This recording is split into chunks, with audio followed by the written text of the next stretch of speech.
All of you. Fix guideline platform पर आपका welcome. इस सेशन के अंदर माध्यमिक शिक्षा बोर्ड की पुस्तक 7 अध्याय नंबर 7 आजादी के आंदोलन और राजस्थान के रिवीजन सेशन रखेंगे। और इस रिवीजन सेशन के अंदर हमारी completely one liner hand writing notes हैं और बहुत इंपॉर्टेंट ये सेशन रहेगा, क्योंकि यहाँ से इस जो अध्याय या यूनिट से बहुत इंपॉर्टेंट क्वेश्चन पूछे जाते हैं और बार बार प्रश्न पूछे भी जाते हैं। तो शुरू करते हैं। राजस्थान के किसान आंदोलन। सबसे पहला जो किसान आंदोलन है बिजोलिया किसान आंदोलन। तो बिजोलिया किसान आंदोलन भारत का सबसे पहला और सबसे लंबा चलने वाला किसान आंदोलन है। ये भीलवाड़ा में स्थित है और धाकड़ जाति के जो किसानों के द्वारा ये आंदोलन शुरू हुआ था। ये 44 वर्ष तक चला था और इस आंदोलन को 3 चरणों में बांट सकते हैं। पहला चरण 1897 से लेकर 1914 तक, जिसका नेतृत्व साधु सीताराम दास ने किया था, और द्वितीय चरण 1914 से लेकर 1923, जिसका नेतृत्व विजय सिंह पथिक ने किया था, और तीसरा चरण है 1923 से लेकर 1941 तक, इसका जो नेतृत्व करता है जमनालाल बजाज। आगे देखिएगा,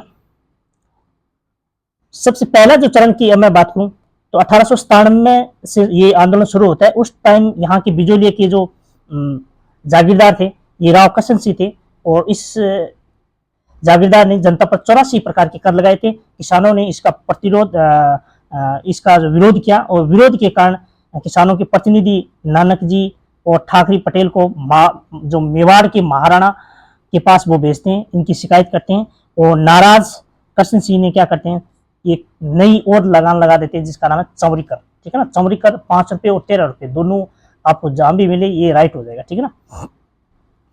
कृष्ण सिंह मृत्यु के बाद में यहाँ के जो जागीरदार बनते हैं पृथ्वी सिंह, और पृथ्वी सिंह जैसे ही जागीरदार संभालते हैं तो उस टाइम एक नई लगान और लगाते हैं जिसका नाम है तलवारबंदी। तो इसका भी विरोध किया जाता है और किसानों ने सीताराम दास द्वारा फतेह कर्ण चारण और ब्रह्मदेव के नेतृत्व में ये विरोध किया जाता है। आगे दूसरा जो नेतृत्व संभालते हैं या दूसरा चरण का जो नेतृत्व करता होते हैं वो विजय सिंह पथिक होते हैं और 1917 ईस्वी में यहाँ ऊपर माल पंच बोर्ड की भी ये स्थापना करते हैं। ये कई बार एग्जाम में प्रश्न पूछा जा चुका है और इसका साथ माणिक्यलाल वर्मा भी देते हैं। और तृतीय चरण जमनालाल बजाज के नेतृत्व में होता है और 1941 यानी अंतिम एंड यानी बिजोलिया आंदोलन का समापन होता है। और ये मेवाड़ के प्रधानमंत्री राघवाचार्य के आदेश से तत्कालीन राजस्व मंत्री डॉक्टर मोहन सिंह मेहता बिजोलिया गए। इन्होंने किसानों से समझौता करके उनकी जमीनें वापस दिलाई और इस किसान आंदोलन में महिलाओं का भी वर्चस्व रहा और बार बार एग्जाम में कई बार पूछा जा चुका है। अंजना देवी चौधरी, रमा देवी और नारायणी देवी वर्मा, ये याद कर लेना, तीनों महिलाएं जो बिजोलिया किसान आंदोलन से जुड़ी हुई है। अगला किसान आंदोलन है बेगू किसान आंदोलन। ये मेवाड़ का ठिकाना था और मेलाल नामक स्थान पर एक त्रित पथिक के नेतृत्व में करने का आग्रह किया था। पथिक जी के आदेश से राम नारायण चौधरी ने किसानों का नेतृत्व किया और याद रखिएगा बेगू किसान आंदोलन का नेतृत्व करता कौन थे, तो राम नारायण चौधरी थे। और यहाँ के जो राजा थे अनूप सिंह ने समझौता हुआ जिसे मेवाड़ सरकार एवं रेजिमेंट ने मानने से क्या कर दिया, मना कर दिया। सरकार ने जांच हेतु रेवेन्यू कमिश्नर ट्रेस को भेजा और आपको याद कर लेना ट्रेस कमीशन का संबंध किस किसान आंदोलन से है, तो बेगू किसान आंदोलन से है। तो रेवेन्यू कमिश्नर ट्रेस ने गोपालपुरा में एक तरफ किसानों ने गोलियां चलाई और जहां रूपाजी एवं कृपाजी धाकड़ घटनास्थल पर के आगे मारे गए। तो रूपाजी और कृपाजी का संबंध बेगू आंदोलन से है, ये भी याद कर लेना। और प्रशासन को यहाँ पे झुकना पड़ा और 53 जो कर थे उसमें से 34 जो कर माफ कर दिया गया था। अगला किसान आंदोलन है बूंदी किसान आंदोलन। ये 1926 में नेतृत्व करता न्यूराम और इसके साथ रामनारायण चौधरी और हरिभाई किंकर। ये भी हरिभाई किंकर भी प्रश्न कई बार आ चुके हैं। और बूंदी के बरैड में पुलिस ने गोली चलाई और घटनास्थल में नानक भील क्या हो जाते हैं, मृत्यु हो जाती है और 1943 में किसानों की मांग स्वीकार कर आंदोलन समाप्त हो जाता है। तो ये नानक जो भील है इसका जो संबंध है याद कर लेना। और रूपाजी कृपाजी का संबंध किससे है, तो ये भी आप याद कर लेना बेगू से। और आपसे पूछ लिया जाए कि भाई नानजी और ठाकरे पटेल का संबंध किससे है, तो बिजोलिया किसान आंदोलन से। तो ये मोस्ट इंपोर्टेंट चीजें याद कर लेना।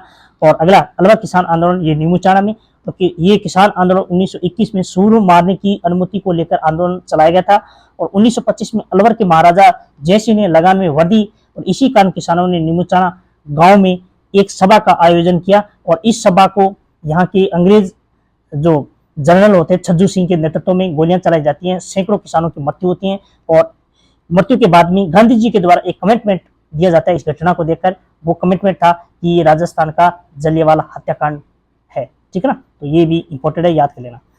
अगला सीकर किसान आंदोलन, तो जयपुर राज्य का सबसे बड़ा ठिकाना था ये। इस ठिकाने का जो ठाकुर कल्याण सिंह के पूर्व ठाकुर की मृत्यु पर खर्च के लिए लगान में वर्दी करना ये आंदोलन शुरू हुआ था और इस आंदोलन की चर्चा हाउस ऑफ कॉमन में भी, ये इंग्लैंड में थी क्योंकि उस टाइम हमारा देश इंग्लैंड के अंडर में था और जयपुर राज्य की मध्यस्थता में लगान कम की गई थी और सरदार हरलाल सिंह, नेतराम सिंह, पटवी सिंह इस आंदोलन के नेतृत्व करता थे। ये बहुत बार अक्सर प्रश्न पूछा जाता है।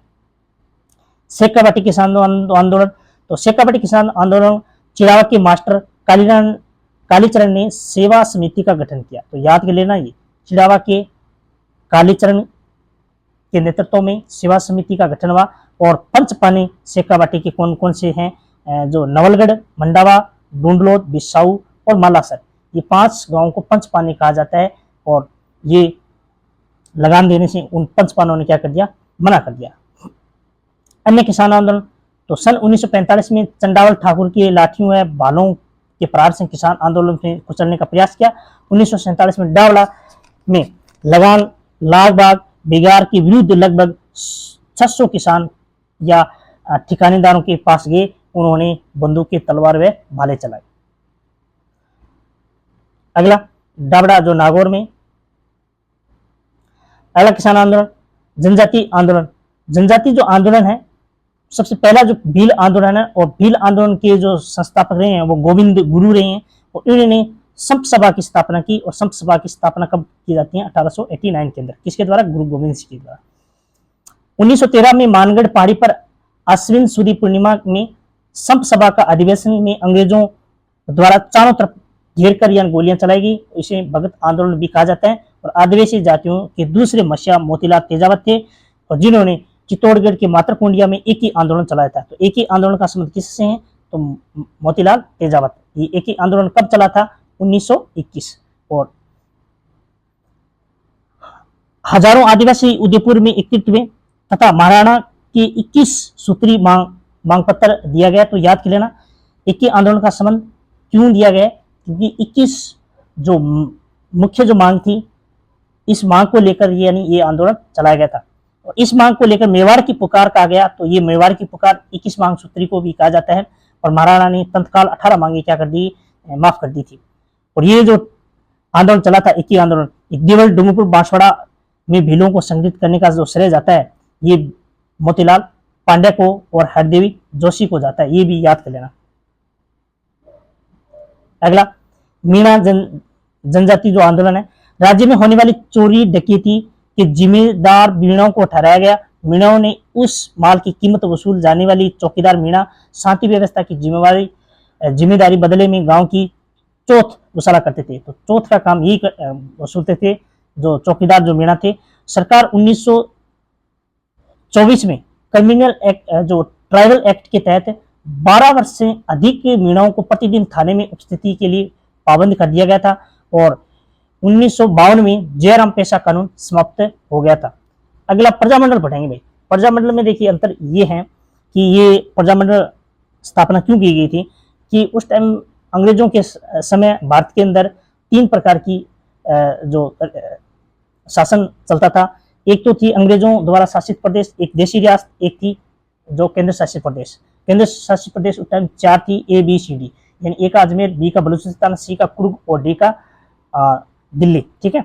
अब देशी रियासत में क्या हुआ करता था कि भी अंग्रेज शासित प्रदेश थे, वहां के लोगों को जागरूक करने के लिए महोत्सव और रैलियां वगैरह करते थे।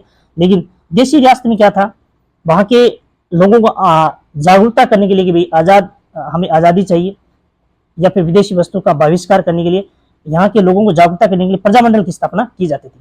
आगे देखें, और प्रजा परिषद और प्रजामंडल में अंतर है, ठीक है, ये भी आपको मैं बताऊंगा। तो प्रजामंडल का अर्थ होता है प्रजा का मंडल या संगठन और पंडित जवाहरलाल नेहरू का कमिटमेंट था किसी स्थान पर जन आंदोलन तभी आरंभ हो सकता है जब वहां की जनता तैयार हो।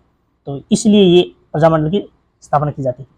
तो प्रथम प्रजामंडल पढ़ते हैं मारवाड़ प्रजामंडल, लेकिन है प्रथम प्रजामंडल की स्थापना जयपुर में हुई थी। ठीक है, तो सबसे पहले प्रजामंडल मारवाड़ देखते हैं। तो मारवाड़ प्रजामंडल के संस्थापक है जयनारायण व्यास। 1934 में जोधपुर और मारवाड़ प्रजामंडल की उन्होंने स्थापना की। इसके अध्यक्ष होते हैं बाबूलाल सराफ। और 1938 में रणछोड़ दास गटानी की अध्यक्षता में मारवाड़ लोक परिषद का गठन भी हुआ था। अगला प्रजामंडल है जयपुर। तो 1931 में अंदर कपूर चंद पाटनी व जमनालाल बजाज के प्रयासों में हुआ था और राजस्थान का प्रथम ये प्रजामंडल है। और 1936 ईस्वी में जयपुर प्रजामंडल का पुनर्गठन चिंजीलाल मिश्र के नेतृत्व में किया गया था। और 1938 में जमनालाल बजाज की अध्यक्षता में पहला अधिवेशन, इसके बाद हीरालाल शास्त्री भी इसके अध्यक्ष बने थे। ये भी याद कर लेना, 1938 ये कई बार एग्जाम में पूछा जा चुका है। अगला मेवाड़ प्रजामंडल। तो 1938 में बलवंत सिंह मेहता की अध्यक्षता में स्थापना हुई थी और माणिकलाल वर्मा की महत्वपूर्ण भूमिका रही थी। तो ये भी बहुत बार एग्जाम में पूछा जा चुका है। अधिकतर लोग क्या करते हैं, माणिकलाल वर्मा को ही ऑप्शन में डालते हैं। और ये अध्यक्षता बलवंत सिंह मेहता ने की थी और मेवाड़ प्रजामंडल की जो स्थापना की थी वो माणिकलाल वर्मा की थी। तो ये इतना याद कर लेना।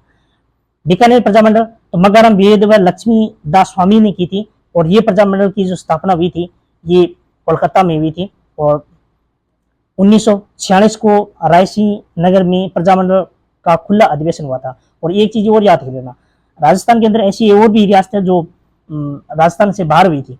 तो ये बीकानेर पहली, इस मैंने बता दी, ये कोलकाता में हुई थी। और सिरोही जो प्रजामंडल की स्थापना मुंबई में हुई थी।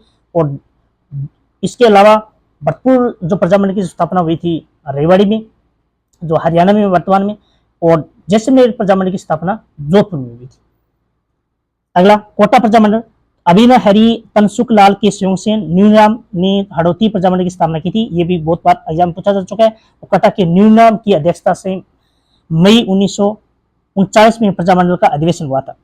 अब प्रमुख जन नायक, अब देख लेना, ये पार्ट बड़ा इंपॉर्टेंट है, ये लेसन बहुत इंपॉर्टेंट है, यहां से पक्का डेफिनेटली प्रश्न टपकता है। अगला गोविंद गुरु। गोविंद गुरु का जन्म होता है डूंगरपुर बंजारा परिवार में होता है और दयानंद सरस्वती से बहुत अधिक प्रभावित होते हैं ये। 1903 के अंदर संत सभा की ये स्थापना करते हैं। और संत राजस्थानी भाषा का शब्द जिसका अर्थ होता है शिव का प्रेम और बंधुत्व, ठीक है ना, तो इसका अर्थ ये होता है संत का। अगला अर्जुनलाल सेठी, इनका जन्म जयपुर में, वर्धमान विद्यालय की स्थापना करते हैं। ये अंग्रेजी, फारसी, संस्कृत, अरबी और पाली के विद्वान थे और प्रसिद्ध क्रांतिकारी राय बिहारी बोस इसके संपर्क में थे। केसी सिंह बराट, चेतावनी चुटिया प्रसिद्ध सोटा लिखकर मेवाड़ महाराणा को ब्रिटिश शासन के विरुद्ध सचेत किया था। और यहाँ के जो शासक थे महाराणा फतेह सिंह थे, तो ये भी याद कर लेना। और विजय सिंह वास्तविक नाम भूप सिंह गुर्जर था। इनका जन्म बुलंदशहर यूपी में हुआ था। विजय सिंह के नाम पर विजोलिया किसान आंदोलन का नेतृत्व किया गया था और 1919 में वर्धा में राजस्थान सेवा संघ की स्थापना की गई थी। सेठ दामोदर राठी, पोकरण में जन्म और खरवा के राव गोपाल सिंह से इसकी मित्रता थी। और प्रथम विश्व युद्ध के दौरान राय बिहारी बोस और राजा महेंद्र प्रताप ने क्रांति की योजना बनाई थी। 26 फरवरी 1915 के दिन निश्चित किया कि राजस्थान में अजमेर नसीराबाद छावनी पर कब्जा करने की जिम्मेदारी राव गोपाल सिंह और भूप सिंह को दी गई थी। और इस योजना की आर्थिक सहायता भी दामोदर राठी ने की थी। 1921 में राठी जी ने ब्यावर में आर्य समाज की भी स्थापना की थी। ये याद कर लेना, आर्य समाज एक तो दयानंद सरस्वती ने की थी और दूसरी जो स्थापना सेठ दामोदर राठी ने की थी। ठाकुर जोरावर सिंह बाराट, तो चांदनी चौक में लॉर्ड हार्डिंग पर बम फेंकने वाले राय बिहारी बोस के साथ थे ये। और जोरावर सिंह केसी सिंह बाराट के छोटे भाई हैं और शहीद प्रताप सिंह इनके चाचा थे। और इसको पकड़ने के लिए कोटा सरकार और बिहार सरकार ने भारी इनाम की घोषणा की थी। तो ये याद कर लेना दोनों, ठीक है ना। और ये अधिकतर जन्म इनका भीलवाड़ा में होता है लेकिन इनकी कर्मस्थली कोटा ही है। अगला कुंवर प्रताप सिंह बाराट, तो केसी सिंह बाराट के पुत्र होते हैं। उन्होंने रास बिहारी बोस के साथ क्रांतिकारी गतिविधियों में भाग लिया और प्रताप जोधपुर होकर आ रहे थे और आसानाडा स्टेशन मास्टर ने इसे गिरफ्तार करवा दिया और इसको बरेली जेल में भेज दिया गया। तो याद कर लेना, प्रताप सिंह बरेली, प्रताप सिंह बरेली। यहाँ एक शानदार कमेंट था कि इन्होंने धैर्य और कष्ट सहिष्णुता के आगे सीडीआई के डायरेक्टर सर चार्ल्स और क्लीवलैंड भी चकरा गए थे। और क्यों चकरा गए थे, उन्होंने एक कमेंट था कि तुम्हारी मार हो रही है, तो प्रताप सिंह कहते हैं कि मेरी एक माँ नहीं है, अगर ये मेरी पूरे हिंदुस्तान की सारी माएँ रोने नहीं दूंगा। तो इस प्रकार का ये कमेंटमेंट था और बरेली जेल में ये शहीद हो जाते हैं। अगला देखिए, राव गोपाल सिंह खरवा। तो राजस्थान के क्रांति का कार्य ठाकुर राव गोपाल सिंह व विजय सिंह पति को सौंपा गया था। योजना विफल हो जाती है और इन दोनों को टोडगढ़ के नजरबंद कर दिया जाता है। कुछ दिनों बाद लापता होते हैं और गोपाल सिंह सलीमाबाद में पकड़े गए और पकड़ने के बाद में तिहाड़ जेल में इसे भेज दिया जाता है। 1920 में इसे रिहा कर दिया जाता है। तो तिहाड़ जेल में जाने वाले क्रांतिकारी कौन थे, तो राव गोपाल सिंह खरवा थे। ये भी याद कर लेना, बहुत इंपॉर्टेंट प्रश्न है। ये भी रीट में आया हुआ प्रश्न है, रीट 2021 वाले क्वेश्चन। ओके, थैंक यू, धन्यवाद।